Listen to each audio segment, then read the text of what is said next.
Ang City of Ilagan na may 1,087 na partner beneficiaries ay matagumpay na nakabuo ng 3 sites para sa proyekto ng Lawa at Binhi.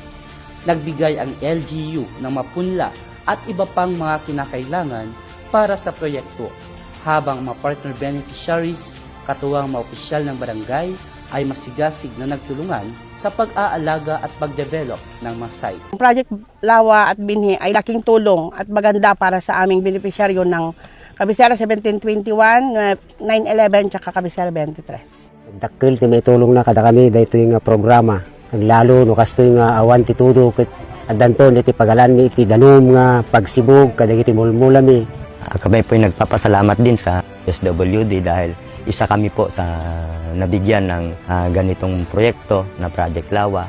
Laking tulong po sa aming barangay na magkaroon po ng isang ganito. Kaya sana tuloy-tuloy po yung mga proyekto ng mga DSWD natin para mas marami pa silang matutulungan. Hindi lang po kami kundi sa iba't ibang mga barangay. Sa magitan ng Project Lawa at Binhi, nagkaroon ng pansamantalang trabaho ang mahigit 1,000 partner beneficiaries sa City of Ilagan.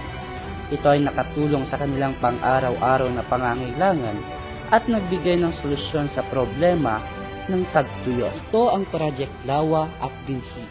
Dahil sa DSWD, bawat buhay mahalaga.